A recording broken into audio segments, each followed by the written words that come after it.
안녕하세요. 뉴스와 사람들입니다. 10%대로 추락하는 것을 막고자 무작정 질러댄 영수회담 카드는 결국 폭망했습니다. 무대책으로 질렀으니 당연 고민도 없었을 것이고, 그러니 의제 선정도 결국 자유 형식으로 간 것인데, 무제한 의제이니 이걸 이재명 대표는 마음껏 활용한 거지요. 고을석 기자는 다음과 같이 밝혔습니다. 앞으로 영수회담을 또 하게 될지 모르겠지만 혹시 또 하게 된다면 윤 쪽에서 만사 제쳐놓고 의제부터 정하자고 먼저 덤빌 듯, 의제 없이 만나자고 한 게 혹시 윤 생각이 아니라 참모 의견이었다면 그 참모는 곡소리 났을 것, 혹시 윤 생각이거나 부의제로 생각이었다면 원래 계획대로 기자들 내보내지 못한 공보 라인에 치도권 떨어졌을 것 같고, 아무튼 오늘 회담 완전 성공적. 이재명 대표 아주 잘하셨음. 국민의 소리를 하나라도 빠뜨릴세라 준비한 원고를 조곤조곤 읽어나가는 정성과 심려가 그대로 느껴졌음. 윤불통은 완전 콘크리트로 굳어져 버렸고 라고 일갈했습니다. 류군 시인도 다음과 같이 밝혔지요. 어제 후일담을 읽어보니까 이재명 대표가 얼마나 지혜로운 정치인인지 잘 알겠다. 지도자 동지와 의례적 덕담과 인사 끝난 후 기자들이 회담장에서 나가려 하자 그들을 멈추게 한 후 양해를 구하곤 15분간 준비한 서면을 다 읽었다는 거 아닌가. 반드시 전해야 할 메시지를 전 국민이 보는 앞에서 끝까지 읽었다는 거 아닌가. 이른바 빼박이란 거 아닌가. 이후 깜깜이 시간에 윤석열 혼자서 다 떠든들 그게 무슨 대수인가. 합의문 없는 회담이란 건 그냥 차 마시면서 알코올성 수다쟁이의 침 튀기는 찹쌀 시전을 참아주었다는 것과 별반 다르지 않다. 이 대표는 15분간 이미 자기 정치를 다 끝낸 것이다. IMF 위기 때 우리 국민은 세계적 정치인 김대중을 선택해서 그의 리더십과 함께 참혹한 시절을 견뎌낸 경험이 있다. 그런데 어쩌면 그보다 더 혹독한 위기 국면에서 하필이면 천하의 모질이를 선택하는 바보짓을 하였다. 경험에서 배우지 못한 것이다. 한나 아렌트는 생각의 무능은 행동의 무능을 낳는다고 말했다.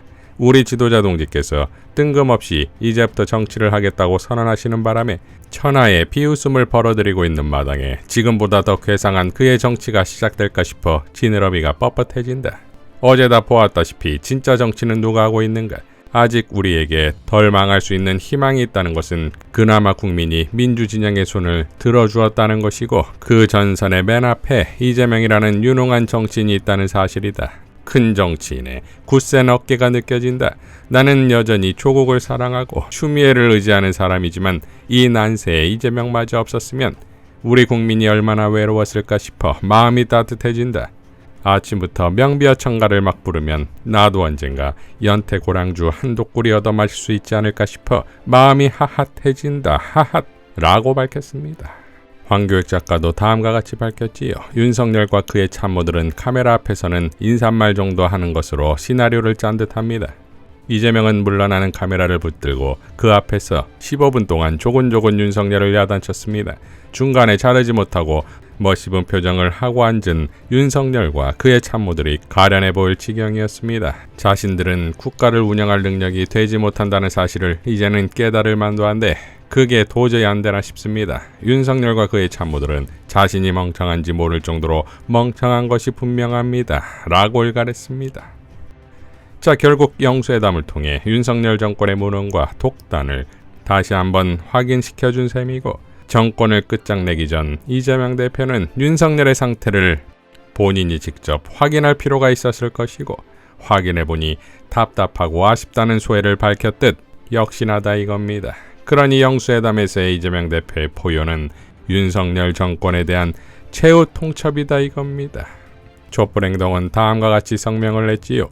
이른바 영수회담을 통해 역시 윤석열은 국민을 우롱하고 총선 민심을 짓밟았다. 결론은 더욱 확실해졌다. 윤석열 탄핵의 절실성, 긴급성은 더욱 분명하게 확인되었다. 다른 길은 없다. 윤석열은 영수회담마저 국민을 기만하고 우롱하는 연극무대로 이용하였다. 국민들은 이번 총선을 통해 윤석열에게 국정을 완전히 새롭게 하라고 요구했다. 민생 파탄 정치 파괴, 전쟁 조장 정책에서 벗어나 민생 회복, 선진 정치, 평화 환경을 위한 국정으로 방향을 바꾸라고 한 것이다. 그럴 가능성이 없다는 것이 확인된다면 그 온전한 해결책은 윤석열이 대통령 자리에서 물러나야 한다는 것. 이것이 이번 총선 결과의 민심인 것이다.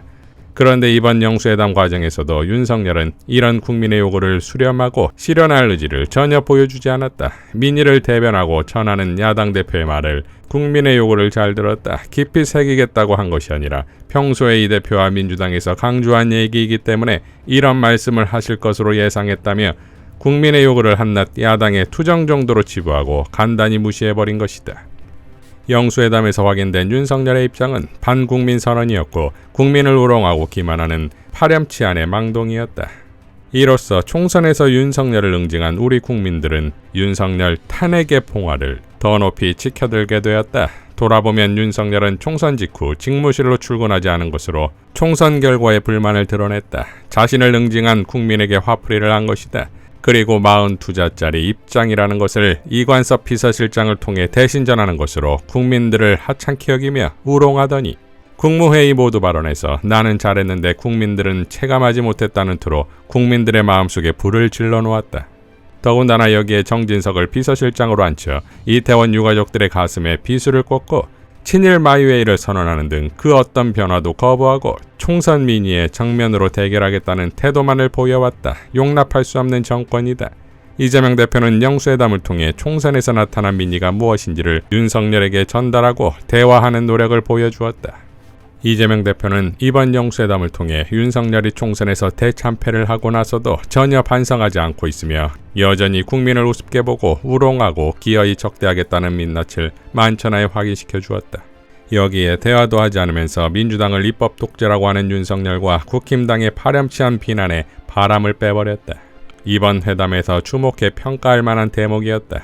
앞으로 야당은 국민이 만들어준 압도적 의석을 가지고 이재명 대표가 스스로 정리한 김건희 특검법, 이태원 특검법, 최상병 특검법 등 민의가 담긴 법안들을 거침없이 제정해야 한다. 대화를 해도 안 되니 어쩔 수 없는 것 아닌가? 윤석열 정권의 국정기조 변화는 없다. 이제 야당은 국민이 준 권한으로 국민의 의사를 실현해야 한다는 것을 당당히 선언하고 민의에 따르는 입법에 전면 착수해야 한다. 이번에 이재명 대표는 국민이 요구해온 윤석열 탄핵이 정말 필요하다는 것을 다시 한번 확인시켜주는 성과도 가져왔다. 이재명 대표와 야당은 국민의 요구를 받들어 국회에서 윤석열 탄핵을 주저없이 추진해야 할 것이다. 이것이 22대 총선의 요구이자 22대 입법부의 시대적 과제다 라고 밝혔습니다. 자, 이러니 윤석열 정권은 답도 희망도 없다 이겁니다. 최민희 당선자는 다음과 같이 밝혔지요. 잃었던 신뢰를 다시 얻는 것 불가능에 가까운 일이다. 시민들께서 민주당에 표를 준 것은 내부 침묵하거나 자리 나누라는 뜻이 아니라 윤석열 정권 심판하라는 것, 일하라는 것이다. 번잡하더라도 본질을 놓치지 않아야 시민들께 의리를 지킬 수 있다 라고 밝혔습니다. 자, 결국 윤석열 정권을 끝내기 위한 마지막 퍼즐이 추미애가 아니겠습니까? 전투형 국회에 추미애 사령관 말입니다. 흥미롭게도 영수회담이 열린 날 국회에서 열린 더민주 전국 혁신회의의 간담회에서 추미애 장군은 다음과 같이 발언했지요. 혁신으로 출발한 더불어민주당이 결국 혁신 공천을 해냈고요. 그 혁신의 여세를 몰아서 국민의 여망 속에 압도적인 일당이 되었습니다.